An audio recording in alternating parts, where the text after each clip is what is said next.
This weather forecast is brought to you by Set TV Now Internet Television, 500 channels of TV. www.trytvfree.biz. Monday weather forecast, clouds and a few rain showers, then some afternoon sunshine, temperatures near 60. A southwest wind up to 30 miles per hour. List wind tonight, but breezy, mid-30s, partly to mostly clear. Tuesday should be partly to mostly sunny, near 50. And Wednesday mostly sunny, temperatures right around 50 degrees or so. Your life, your music, we're Kale 102.5 FM. From Feature Story News in Brussels, I'm Kevin Ozebak. The U.S. government shutdown is entering a third day as lawmakers in the Senate fail to gain enough support to vote again on the issue. A vote is now scheduled to take place midday Monday in D.C. At the request of France, the UN Security Council is set to hold an emergency meeting Monday following Turkey's offensive in northern Syria. And a Bollywood film angering some Hindu extremists is facing opposition ahead of its release later this week. It's 9:01. KLEK LP Jonesboro, the voice of Arkansas Minority Advocacy Council. It's now time for Community Conversations, a program focusing on the people working to make the Jonesboro community a better place, while offering viewpoints from all sides of the issues. The views expressed in this program are those of the participants and do not necessarily reflect the views of KLEK 102.5 FM, the voice of Arkansas Minority Advocacy Council, or our underwriters or sponsors. Good morning, everyone, and happy Monday to you. I hope that you're having a great start to your day. Thank goodness the weather has warmed up a little bit, but don't get too used to it. This is still winter, so we never know what's going to come back down the pipeline. So you're tuned in to Community Conversations on KLEK 102.5 FM. I'm your host, Quabila Harden, and today is one of our segments. I'm going to call it Beyond the Ribbon, the Ribbon Unveiled. Basically, this is our show on a health awareness topic, and today we're going to be talking about thyroid health awareness. I feel like it's one of those that doesn't get discussed enough, but everyone is affected by the thyroid in some shape, form, or fashion. And so today we have a very special guest with it, as we have Dr. Bhavesh Joshi he's from NYIT on the campus of Arkansas State University. And we have the station manager, LaGanzie, Kale. So good morning to you all. Good morning. Good morning. And I'm going to read some background on Dr. Joshi. Please bear with me. Okay, Dr. Joshi is a native of Eastern Pennsylvania. He received his bachelor's from Drexel University School of Biomedical Engineering in 2008 and became a graduate of the Nova Southern University College of Osteopathic Medicine in 2011. Dr. Joshi then completed a sports medicine research fellowship focusing on cartilage regeneration at the New York University Hospital for Joint Diseases. He completed his residency in family medicine at Good Samaritan Hospital Medical Center in West Islip in New York in 2016. He completes a primary care sports medicine fellowship at LeCombe Health in Erie, Pennsylvania in 2017, where he was also chief fellow. He is board certified in family medicine, osteopathic manipulative treatment, as well as holding a certificate of additional qualifications in sports medicine. His interests include musculoskeletal ultrasound, regenerative injections, concussion management, and injury prevention. He is an assistant professor of clinical medicine at NYIT, College of Osteopathic Medicine at Arkansas State University, as well as being a team physician for Arkansas State University. So thank you so much, Dr. Joshi. Thanks for the warm introduction. Thank you. All right. And Mr. LaGanzie, Kale, give us some introduction about yourself.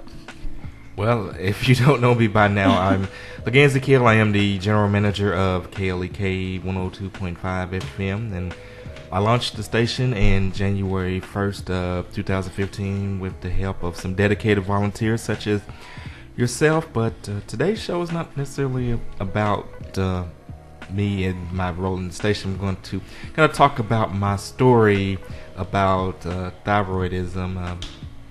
I've had a variety of thyroid issues, which actually started in 2011. But as we have our discussion with Dr. Joshi, we'll kind of go through that timeline.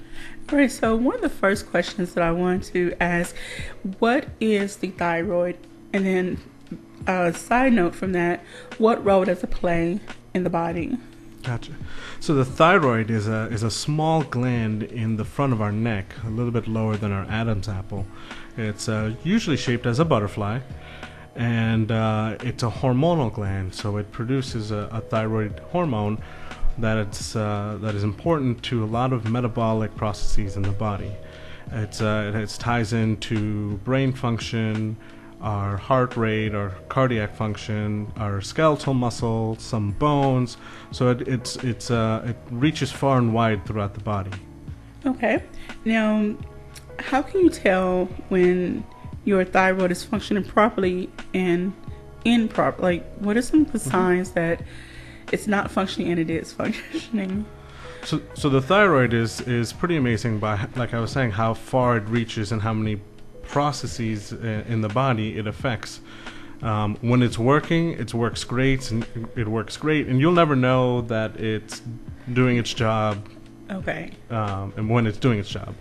When it's not, some of the first symptoms people will start realizing is a change in their heart rate. Either they'll be really tired, or their heart rate will start getting faster, and they'll kind of start wondering what's going on. Okay.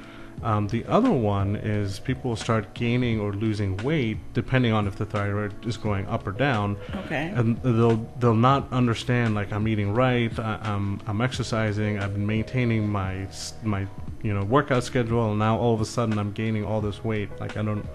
So those are two of our usually telltale signs. Okay. I'm looking at some information. I did a little bit of background information, and like you mentioned before, it affects your weight, your brain function or brain chemistry.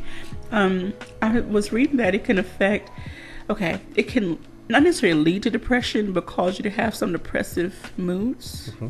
Oh yeah, because of its connection to the brain, and some of these connections and some of the ways that it affects us, we still don't understand, because there's still a lot of information and data that we're learning about how our bodies are determining depression and just the whole concept of depression. We're still trying to find out more about it so we can treat it properly. But in regards to the thyroid, one of the signs that we've also seen is that with a lower thyroid, you end up with a quote-unquote depressed mood. Okay.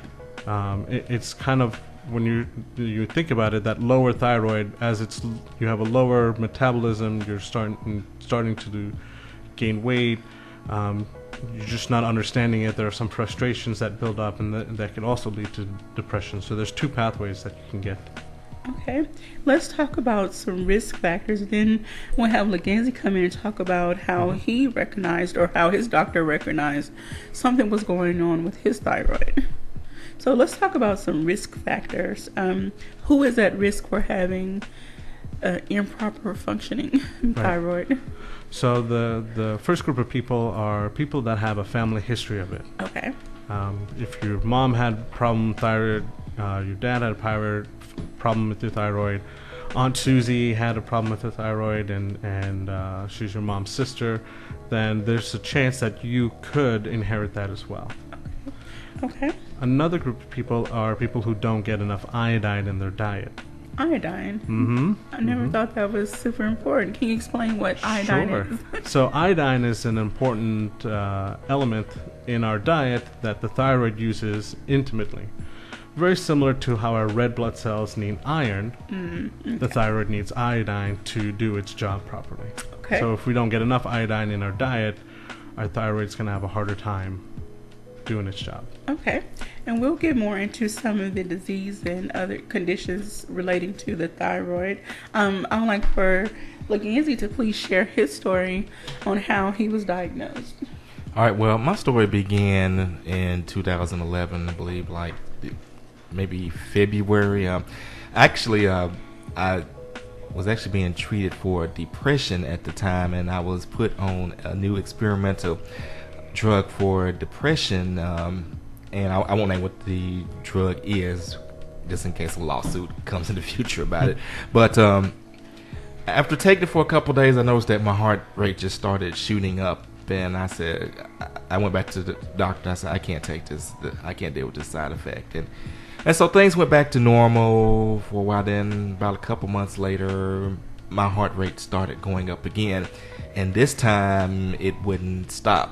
And that's the first thing I first started noticing going wrong. And then after that, my eyes started to bulge out, and at the time I didn't know anything about thyroid issues, but I kept having all these other things going on, such as I had joint pain. I could not keep anything down. I couldn't even keep down water without throwing up. I became very weak. I could not even pick up a pencil. I got very exhausted. I couldn't hardly do anything, and yet my heart was like racing. So the first doctor that I actually saw was a cardiologist, because they thought at the time that it was a heart issue, and the cardiologist did a bunch of tests on me, and they said, well, your heart is fine. So I went back to my general practitioner, and he said, well, have you considered getting your thyroid checked? So let's do a blood test. And they did a blood test, and sure enough, said that your thyroid, your thyroid was too high. Was diagnosed with hyperthyroid. It's actually an extreme form, which is called Graves' disease, which I'll let Dr. Joshi say a little bit more about that. But I ended up getting put on methimazole, which was to lower, which was to slow down the production of my thyroid hormone, and also atenolol. Atenolol is a beta blocker, and what that does is to help regulate the heart. And so, I also forgot to mention I lost 55 pounds in the process. I went from 194 pounds to 139 pounds, and I look like pretty much like a skeleton. So after I started getting treated, I immediately started feeling better. Where I went wrong was I didn't keep up with my follow-up appointments. I wasn't getting my levels checked yearly, so I was on the same dosage for pretty much 6 years. So the medicine, it was slowing down my thyroid, but it has slowed it all the way down to a complete stop. So now my thyroid is trying to catch up and overcompensate by swelling up, and it swole up to the size of a grapefruit on both sides of my neck. And as Dr. Joshi mentioned about depression, because my thyroid production was low, I was very depressed. In fact, actually around this time last year, I was even suicidally depressed. It was like a depression at a level in which I hadn't experienced. And so I made an appointment with a thyroid doctor, and as soon as he walked in, he looked and he saw that my thyroid was swollen up to the size of a grapefruit on both sides of my neck, and said, that's got to come out. We're going to recommend you for surgery. So I had surgery March 9th of 2017. In fact, you all may remember the post on Facebook about it. My thyroid was completely removed, and now because of that, I'm what they consider hypothyroid. I don't produce any thyroid, so for the rest of my life, I'll have to take thyroid replacement hormone. I currently take levothyroxine, and now I do stay on top of my appointments because they do a blood test every so often to make sure that the replacement hormone is enough to replicate what the body would naturally produce. Of course, once I became hypothyroid, I mentioned earlier I lost 55 pounds. Well, I gained some weight. So now, depending on the day, I'm between 199 and 206. So remember I said I was in 194 when I first got diagnosed and went down to 139. I gained all of that back and then some. You're trying to find that happy medium. Thank you for sharing that. I want to give a couple of Facebook shout outs to Veronica Chavez, Kara Maxwell, and Dr. Sharice Jones French for checking in. And Kara says, speaking from experience, thyroid levels can go between hyper and hypo. And she said, yes, LaGanzie, tell it. So thank you for sharing that, because you never know who can benefit from your testimony. Mm-hmm. They may be feeling some of the same things and just don't know what's going on.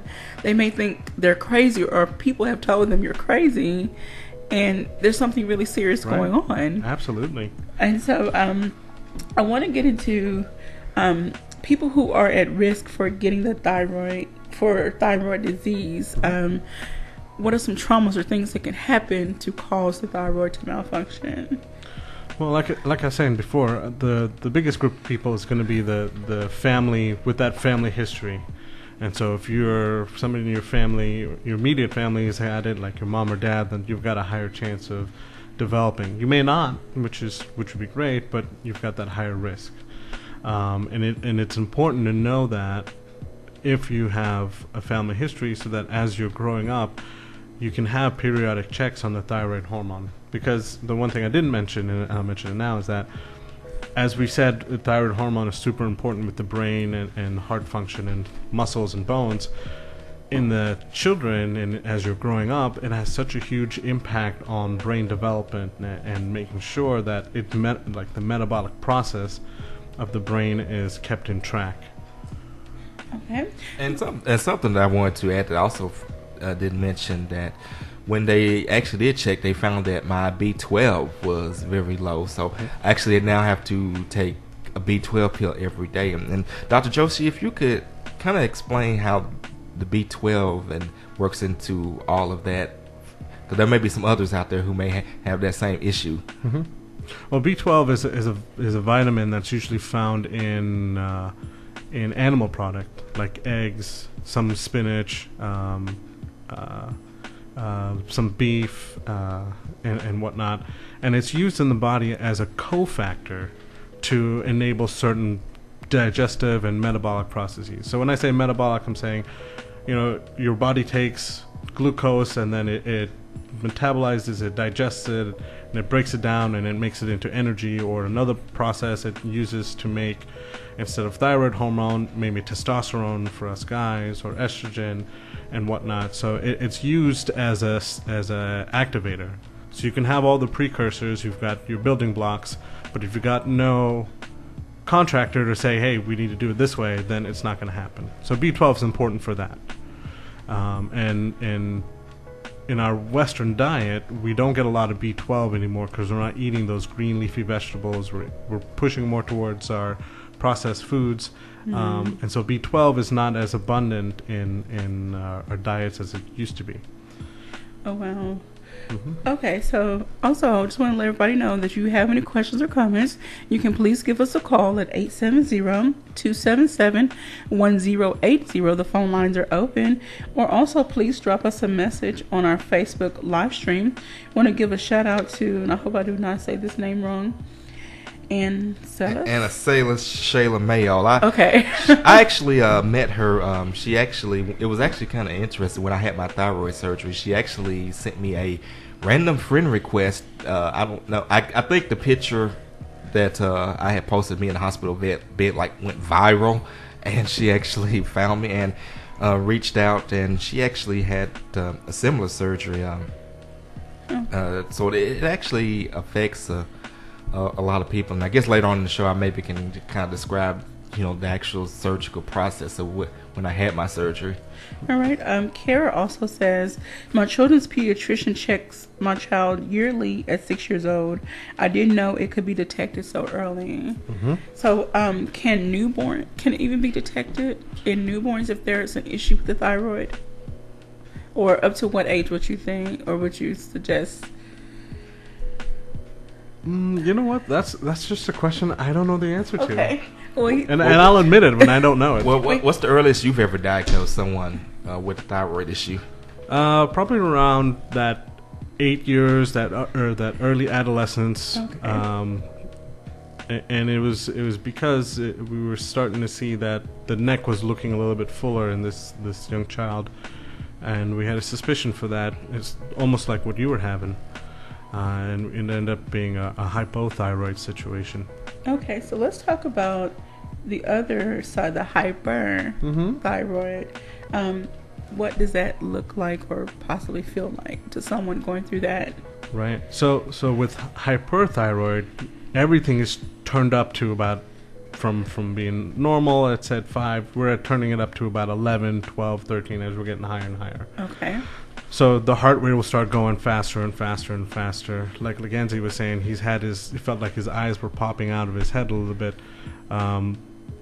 That is a true sign of having that hyperthyroid. The tissues in the back of your eye start getting swollen because of all the extra hormone production, and it's being affected in different areas. It gets swollen enough that it starts pushing your eyes out a little bit. People will say they've started to lose weight and they just don't understand why they're eating. As I go back to that, so those are our most common signs and symptoms. All right, now And I experienced all of that. Mm-hmm. I'm looking at this website, and I know Dr. Josh is going to get me for looking at a quote-unquote supposedly medical website. There's so many. But this one mentions Hashimoto's disease. Mm-hmm. So can you talk a little bit about that one? Or how it's related, or how it may be different, or does it just fall right in line with the hypo? Let me see what you got. Okay. Let's see. Let's see what this says. And maybe help us recognize valid websites. Like if We may want to catch you on the other side of the break. We got Yes, about a we're gonna- minute. But I'm going to read this Facebook shout out from Kara. Says, OMG, I get so hot so easy with hyperthyroidism. And I actually experienced the same thing. When you're hyperthyroid, you get hot easy. And the opposite applies when you're hypo, you are very cold. And so now that I no longer have a thyroid, I tend to get a little chilly. In fact, I make a joke at our church, at New Life Empowerment Ministries. Myself and the first lady of the church, Mrs. Carla Ota, who she had to work, so she couldn't join us as a guest. So, me and her are always cold, and so we want the heat turned up. And Reverend Ota and everyone else is, picking on us. So. All right, so we're coming up to our first break. Again, you're tuned in to Community Conversations on KLEK 102.5 FM.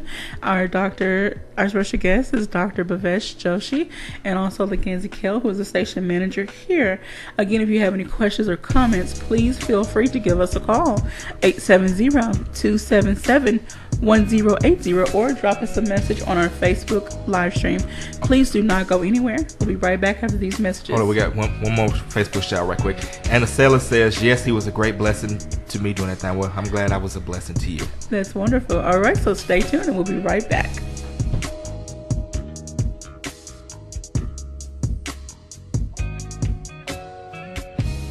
You're listening to Community Conversations on KLEK 102.5 FM. We'll be right back.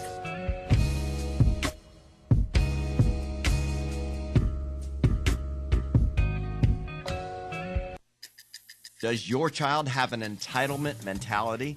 I'm Mark Merrill with today's Family Minute. Sometimes kids think they are entitled to many things. Here are some ways to teach your kids the truth about working hard and avoiding a sense of entitlement. First, your child may believe, I deserve a good grade. Teach them that grades aren't given, they're earned, so study hard. Second, your child may believe, I deserve to make the team. Teach them how to practice hard, be determined, and play with integrity. Third, your child may believe, I deserve to come home to a clean house.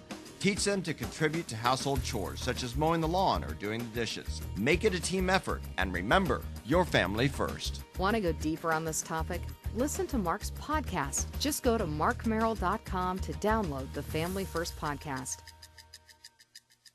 Family Minute is made possible by the Kappa Nu Omega chapter of Alpha Kappa Alpha Sorority Incorporated, a non-profit organization committed to service to all mankind. Kappa Nu Omega Alpha Kappa Alpha on Facebook and KNOMEGA1908.com. Danny Ford, owner of Glen Saint Motors in Paragould, strongly believes in the values of family and hard work with a commitment to the men and women of the U.S. Armed Forces who keep America free, providing sales and servicing of Chevys, GMCs, Buicks, and Cadillacs, located at 6345 Highway 49 in Paragould. 870-565-4358. Details at glensaintparagould.com and at klekfm.org. God bless our troops. KLEK thanks CJ Pepper and the staff of Life Strategies Counseling Incorporated for helping people through hard times in life such as depression, family issues, stress, abuse, and more. They offer counseling and therapy for all ages, individuals, families, and groups. They are located at 1217 Stone Street. Phone number 1-866-972-1268 or online at lscihelp.com. And now back to Community Conversations on KLEK 102.5 FM. All right. welcome back to Community Conversations on KLEK 102.5 FM. I'm your host, Quabila Harden. Our special guest is Dr. Bhavesh Joshi from NYIT Osteopathic Medicine on the campus of Arkansas State University, and we have our station manager, LaGanzie Kale. Today is basically Beyond the Ribbon. The ribbon unveiled is our health awareness topic for the day, and this is thyroid health awareness. I just felt like this topic has not been discussed enough, and many people are dealing with some thyroid issues that goes underdiagnosed or undiagnosed. That seems to be a thing. I hate to say it like that. In our society, there are some things, though, that just get swept under the rug. Mm-hmm. They don't get diagnosed until it's almost at a point of no return, and now you're facing extreme medication options or surgical options when it could have, that process could have been possibly prevented. Mm-hmm. If it had been recognized early on. Right. And this is not to throw shade on any doctor. There are symptoms that go along with having a malfunctioning thyroid can resemble other things. Oh yeah, it like we were saying before, it could resemble like what you had, like LaGanzie. You started off with the cardiologist first because of the increased heart rate, the depression, the weight gain or weight loss. Some people will experience hair falling out, and they'll go see a dermatologist. So there's a lot of different areas, different systems in the body that the thyroid can affect, and so it's sometimes a process of elimination, trying to say, all right, well, it's not this. What else could it be? What's next? And you may start displaying symptoms all at once, or maybe one at a time, and then it becomes a little bit of a hunt and peck. So it's a challenge some days, for sure. I was just going to say, before we went to break, Quabila had asked about Hashimoto's disease. I kind of want you to touch on that, and also on Graves' disease as well. Right. So Hashimoto's disease, and we were looking at what she had found on a website, and it looked like it was a pretty accurate and a good source to find. But Hashimoto's disease is a situation or a condition where the thyroid is being attacked by the body's own immune system. Wow. It's an autoimmune reaction. For whatever reason, the immune system feels that the thyroid is now something that's not supposed to be in the body, and it attacks it. So you have a situation where the body's immune system is attacking the thyroid, it's attacking it, you're having less thyroid hormone being produced, but now because of the attack and the inflammation, you could potentially have higher thyroid hormone levels because the hormone is being released as the body's attacking the thyroid gland. So you can have that up and down thyroid level depending on when you take the blood test and when you get evaluated for that. And there's also something that fortunately, I didn't have this happen, but this has happened to some people. A thyroid storm, where there's like an explosion of thyroid hormone, where it could, if not treated, could lead to severe consequences. Right. Yeah. That's when the thyroid hormone, exactly what you said. You've got so much thyroid hormone going everywhere throughout the body. It's just affecting everything, and that is a situation because it, as we've been learning, it affects so many different processes in the body: brain, heart, GI system, emotional, behavioral. How do we treat it first? And that's why, the one medication you were on, besides the thyroid and the methimazole, but the atenolol to help with the heart, bring that heart rate down and keep it controlled. In the meantime, while it buys you some time for that thyroid, the thyroid hormone to start getting back to normal levels. So you're not sitting there and your heart's beating out of your chest. And Anna Salas, I didn't mean to cut you off, but this is very important. She said, my vitamin D continues to be low. Ever since my thyroid surgery, I noticed my vitamin D is still low, losing hair and new issues of muscle cramps, especially at night, with magnesium being low. Weight gain is high also. However, I'm way better than when I was hyper. The heart issues were the worst. I am now eating more vegan meals to see how diet plays a role. Question I hear, eating soy is bad for thyroid. Is this true? And what would you kind of say to Anna Salas in general concerning her issues? Sure. So that becomes a big question. How does diet affect as people are looking towards becoming more healthy and getting off of animal-based products, going towards that vegan diet. The biggest thing is good healthy food will keep you going. In regards to some of the other issues, you might want to talk to your physician about getting supplements. Something that has a little bit of everything that you need, that you can take it in a safe manner, in a controlled manner, so that you're getting some of these replacements. Because magnesium is part of, you get a lot of that from diet, and sometimes people may not get enough of it. And when I say diet, I mean a lot of green leafy vegetables and wholesome foods, less processed. But sometimes you might not get enough of it. Right. And vitamin D is we're still discovering a lot about vitamin D, how it's intimately involved in all sorts of, it's got receptors everywhere, in bone, in muscle, in thyroid, in brain, in skin. And so vitamin D is another one of those that we're still discovering more and more, and how it's affecting the body. And so again, this would be a good discussion to have with your physician. Say, hey, do I need to have this evaluated further, with either a blood test or a supplement, or do I just need to get outside and hang out at the beach for a few days? I was having a conversation with a friend, and she said that her doctor told her that her vitamin D levels were low. She was having a lot of body aches, and just overall not feeling well, and so they prescribed her. She called it a big pill, a big pill. Right. She's reluctant to take it just because of the size of the pill. Anyway, it would be nice to know other sources to get these different supplements in versus a pill for those who may have issues. Yeah, I mean, the pill is not the. Unfortunately, the pill is not the answer all the time. Yes. A good diet that's balanced in vegetables, fruits, whole grains, that can really change a lot of things around. So I want to ask this question. And you talked earlier about people are trying to move towards a more healthier lifestyle.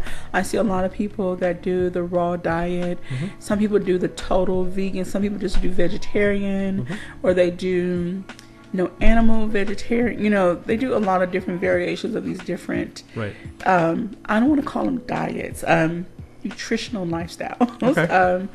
Do you feel that if someone develops that healthier lifestyle as early as possible, they can possibly prevent some of the symptoms rising up that comes along with thyroid diseases?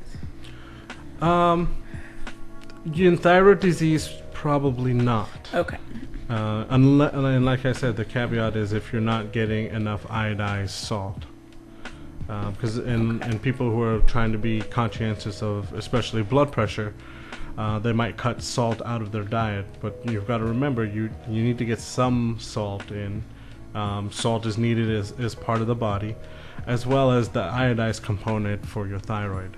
Okay. We have a Facebook shout out. Kara Maxwell says, Anacellus, my endocrinologist, checks my vitamin and minerals regularly. And I'm able to treat my thyroid because of other health issues. This has helped a lot, but not fix it. So the question is, so let's say that a person has thyroid issues, but they have some other conditions such as cancer or maybe HIV, AIDS, or some kind of major thing. How would that tie together? So the within like the thyroid itself being in, so the thyroid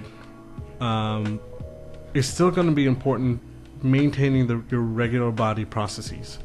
So being able to maintain a normal thyroid, whether you need to be on medication or not, or just having it evaluated and saying, all right, your thyroid's normal, that can help you with other disease processes like you mentioned with cancer and HIV. These are two disease processes that can affect multi-systems in the body, especially HIV. Having that thyroid being normal can help you in the longevity as you're trying to battle that disease, that HIV disease. Okay, because like with the cancer, I could imagine if someone was taking chemotherapy or radiation treatment, it could have some effects on the thyroid as well. Mm-hmm. Oh yeah, and that's why the treatments today are very sensitive to making sure they're not affecting thyroid. And you're not affecting some of the other areas of the body where there are major hormones and hormone signals being produced. The thyroid being one of them, the ovaries being another area, and so they're in like a chemotherapy or a radiation. We're trying to be conscientious of that so that we're not compounding issues. We want to let the body heal, and we want to help the body heal as best it can. We don't want to create any other issues that are going on. So how could thyroid issues affect a woman who is pregnant? If they're too low or too high? Either one. Either one, okay. So thyroid, like we were saying before, the thyroid hormone is important in a lot of metabolic disease, metabolic processes. So now in a pregnancy, it's not just your thyroid, it's yours and the baby's thyroid. Because the baby hasn't had enough time to develop and to start producing that hormone until later on in the pregnancy. And so it's reliant on the mother's thyroid hormone for one, the thyroid signal. So then it can also start developing and having those brain development and other organ system development as well. So if the mother doesn't get the proper thyroid treatment, the baby could possibly be born either hyper or hypothyroid. Right, and that's just thyroid. There are the other issues as well. There could be delayed development delay. There could be heart problems as well. So there's a multitude of organ systems that are affected, and so that's why in pregnancy, that's when you get checked up, that's one of the reasons we check up do a blood test and check the thyroid at your first visit, and then as you progress through. Kara adds, for me, my breast cancer was estrogen positive. I have had to have all estrogen blocked and stopped. Wow. And Kara has gone through a number of issues. She's a breast cancer survivor, now has been diagnosed with lymphedema, and so some other issues. And so she's going to be a medical expert. And she's having thyroid issues herself. So she's going to be a medical expert. From the comments that she's posted. So. All right, so let's talk about when someone goes to the doctor, being proactive. That's one thing, and we see this a lot in the African American communities. We either don't go to the doctor enough, or can't afford it. Either don't go sporadically, or don't talk to our doctor. When we do go, we just take what the doctor says at face value and go on. Okay, tell us how to be more proactive when we do go, or just be proactive, period, with our health. Well, one of the most important things for me is being seen by a doctor that you can connect with. Okay. Being seen by somebody that you feel that, I can share this with them. Okay. And the great thing about medicine is that there's many different doctors, many different specialties, and because of that, you have a choice to where you go. Okay. And to me, it's important that if you're able to find somebody you can connect with and you can talk to them and be like, you know what, I'm going to tell them that this is going on. I feel like, he may or may not be able to help, or she may or may not be able to help, but at least I can get off my chest. And sometimes that is the most powerful thing. Just being able to just say, hey, this is what's going on in my life. I don't know if it's medically related, or I just need somebody to talk to. Okay. And then should someone who feels that something is out of whack with their body start taking notes and tracking the symptoms, and then as they go to the doctor, okay, this is what's going on now, this is what's going on. And another question along with that, is the testing expensive or something? Why don't more doctors test the thyroid versus just giving someone a medication, like with LaGanzie, he mentioned him having some depression issues. I know people personally that their doctors just kind of throw an anxiety pill, depression, or something at them without checking the full body. Right. Well, if I could say something to that before Dr. Joshi weighs in, I made a list of other things because I had so many symptoms and they were just kind of coming all at once. I had to actually write them down to keep up with it. So, when I brought that list, I think that's what's kind of got the doctor's attention. Said, well, let's do the thyroid test. When and I think I can't. I wish I still had. I think it was like maybe 10 things on the list. I had some stuff going on. I probably can't even remember now. There was so much going on. I do remember when you were having issues swallowing and your throat was sore, and you just were here but you weren't here. Well, that was during the hypo phase. Yes. But I was talking about when I first got diagnosed. But during the hypo phase, I had problems swallowing, and my voice was starting to go. I was kind of sounding like this, because it was swollen up. And when I had my what's call that thing when you lay in the thing and they do the image of you? MRI. The MRI. When I had the MRI, and the doctor said, well, basically, here's a picture of a normal esophagus and nice little circle. Here's yours, and it was pretty much like being squeezed, like to almost to the point where it was closed shut. Yep. All right. And then Ancelis, is that her name? Ancelis. She said Latinos also. So with the research that has been done, do you feel that, of course, with anything, there's always more research that can be done. But do you feel that enough research has been, at this point, do you feel like the research that has been done is sufficient to give people enough answers to talk to their doctors, or for the doctors to start looking at their patients deeper, at their health and their conditions deeper? Right. So to go back, to kind of add back to what you'd asked initially, having that journal is super important. Okay. Because you might have all the symptoms all at once, or you might start having them sporadically, and there might be months in between, back and forth, and you might have it, and then it might go away, and then you might have it something. So keeping a journal is really helpful, especially when you just don't know you kind of like something's going on. Okay. And that helps us as clinicians kind of help you put those puzzle pieces and be like, all right, let's look at the big picture. Let's go back to that journal a couple more months and see what was going on.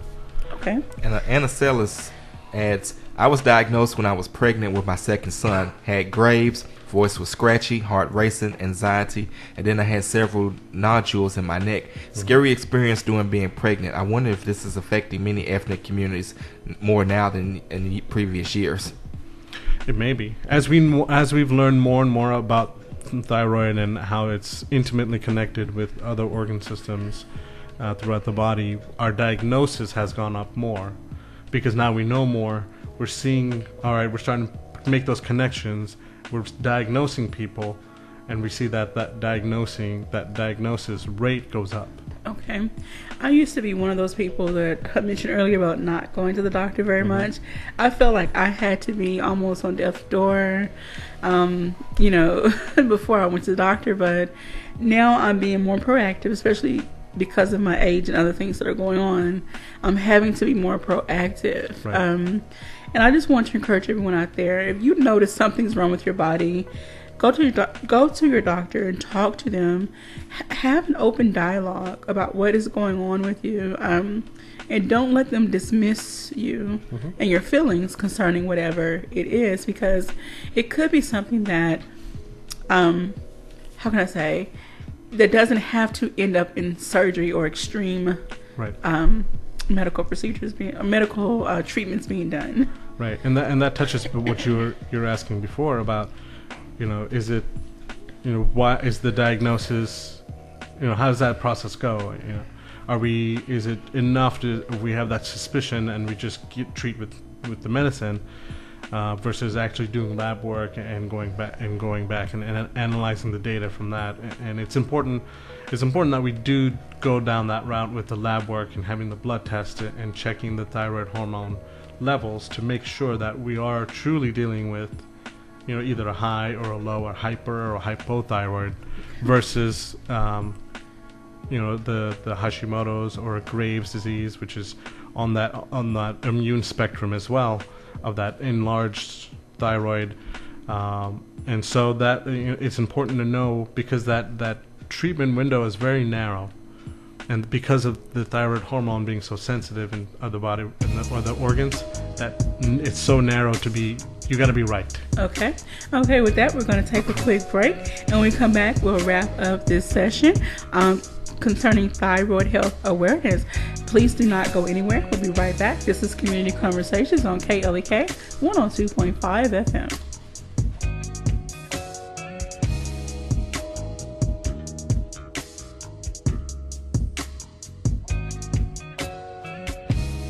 You're listening to Community Conversations on KLEK 102.5 FM. We'll be right back.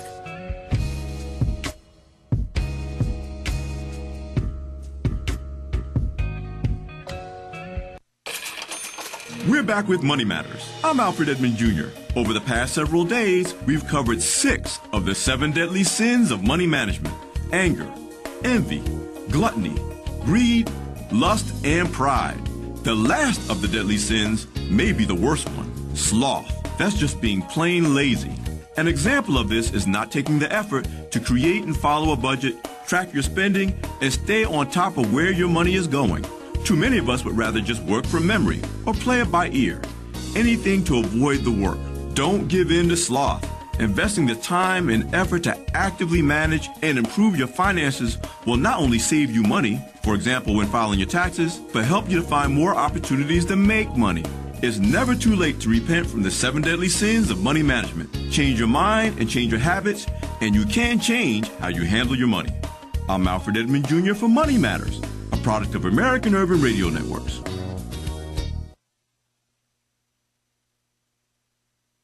Money Matters is made possible by the Jonesboro Alumni Chapter of Delta Sigma Theta Sorority Incorporated, a nonprofit organization dedicated to uncompromising commitment to communities, service, leadership, empowerment. www.jonesboroalumnidst.org. Money Matters is brought to you by Bancorp South, offering checking, savings, loans, credit cards, and wealth management. 5 locations in Jonesboro to serve you. www.bancorpsouth.com or 870-972-9800. For almost 3 years, KLEK 102.5 FM has brought you the music you love on your radio, on your computer, and on your phone. Now, we want to bring the music to your party, wedding, or any event. KLEK now offers DJ services for all occasions with over 22 years of DJ and broadcast experience. We can also announce your event on KLEK. Need a photographer for that special occasion? We got that covered too. Package deals available. Book us for DJ, photography, or for both for your event today. Call 870-203-9951 or look us up on social media at KLEK FM.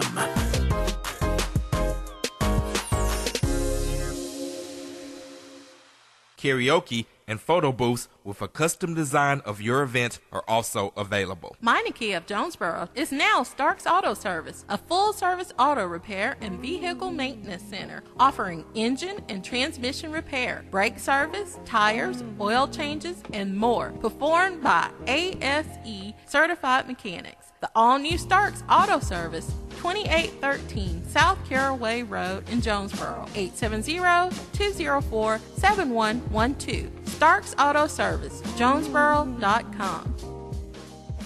The key to making this station even better could be parked in your driveway right now. Donate your old car to us, you'll get a tax deduction, and we'll tow it away for free.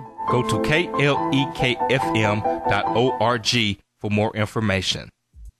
The Epic Center, located at 1899 Hasbrook Road, County Road 333, is Jonesboro's newest venue for entertainment for the entire family. They offer an auditorium with theater-style seating for up to 1,100 guests, a large stage, professional lighting and sound, dressing rooms, concessions, and more. Available for weddings, concerts, pageants, birthday parties, showers, and more. Booking and other information is available at Epic Center Jonesboro on Facebook, epiccenterjonesboro.com, and at 870-530-5841. And now back to Community Conversations on KLEK 102.5 FM. All right, welcome back to Community Conversations on KLEK 102.5 FM. I want to thank everyone for joining in our conversation on Behind the Ribbon, our health awareness topic for today, which is thyroid health awareness. I can't thank Dr. Bhavesh Joshi for joining us today from NYIT on the campus of Arkansas State University, and our station manager, LaGanzie Kale, for being so open and candid with his story. Hopefully someone out there has heard something that would benefit them. And thank you so much to Kara and Anna Sellis for sharing their stories.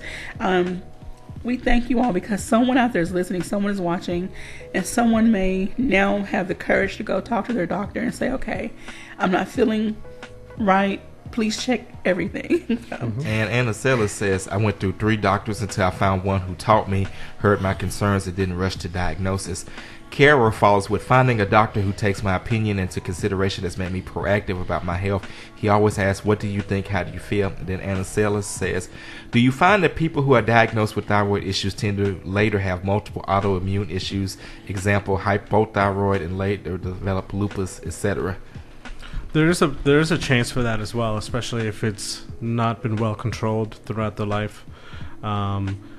There's also that family component as well. If you've had a family member that's had some sort of rheumatoid or autoimmune disease, you have the chance of having that much more, and it's a risk that your physician should know, so that if you start having some symptoms, as vague as they are, then it might be time to do some blood work, or at least get a good evaluation and see, is this really what's going on? Okay. All right, so in our final moments, we have about 3 to 5 minutes. Can you give us some follow-up information, just advice to those that are out there listening and watching our live stream, right? How to just take care of yourself and be more proactive. Gotcha. So in regards to the thyroid, like we were saying, the thyroid, if it's working well, you'll never know it. If it is giving you some issues, with what we talked about, if you notice a weight gain, weight loss, or some issues, hair falling out, being hot, cold, some trouble with digestion, muscle weakness, yep, or with your heart rate feeling like it's beating really fast, racing. Some of these things, if they're happening over and over again, start a journal, start writing them down, bring them to your doctor, voice your concerns. Have that discussion, have that candid discussion. Be like, I'm concerned about this. Could it be this, or is it something else? Diet and exercise go a long way with a lot of things in the body, with keeping you healthy, keeping you happy. With thyroid, as long as you get an adequate amount of iodine, which is found in salt and a lot of our fortified foods. It'll keep the rest of your body happy if you're eating good and taking care of yourself. All right. Now, I should have asked this question earlier. I never thought. I'm sorry, I didn't think about it. Men versus women. Mm-hmm. We know that different conditions and diseases affect the body. Their body's different. Does thyroid affect men and women different? Thyroid disease or malfunctioning of the thyroid affect men and women differently. Right. So the disease diagnosis is about the same. Okay. There are different effects on males and females because they're different organs, especially with the reproductive system. Okay. Women may have a more sensitive to the hot and cold, especially older in life, and it may mimic menopause. Yeah. So there's that it could be menopause, it could be thyroid. So. Okay, great. Like I said, when the thyroid's running well and everything's going right, you won't even know about it. Okay. Alrighty. And so Are there any other? Now, this one website that you directed me to, Mhm. it is called www.thyroid.org, and there are several articles, information. There's a place for patients and professionals. You can also become a member of this website. I didn't look into all of that to see how much the membership is. So that's a great website, and you don't have to become a member to at least get some general information and get to understanding about some of the disease processes that are related with thyroid. But it's through the American Thyroid Association, which is an association of professional group that are dealing and taking care of patients with thyroid problems. Now, one title of one of the articles, I see that, and I never thought about this. It says, "Are thyroid hormone levels associated with a risk death in the elderly?" We know that the elderly suffer from a variety of other diseases, conditions, issues. Never thought about, okay, do they have thyroid issues, or does the health of your thyroid in your younger years affect you in your elderly? You know, there's so many questions. There are, yep. So these are just some things to start thinking about. You know, start looking at your body now, taking care of yourself now. Exactly. So that when you do get to be 60, 70, 80, 90, however old, you know, hopefully you have deterred some of this other stuff from happening. An ounce of prevention is worth it, right? Okay. All right. So off air, we talked about holistic medicine or holistic practices. Touch on that a little bit, please. There's a role for holistic medicine in a patient's treatment. There might be a bigger role versus a lower role, but it's if it's something that the patient feels like it's helping them, then I feel that it should be included in their treatment. There are moments where you still need Western medicine to help and to traditional medicine, like we were talking off air about the diabetes example. There are a lot of people who are now trying to take their diabetes seriously and get it under control, diet, exercise, using more of a holistic approach.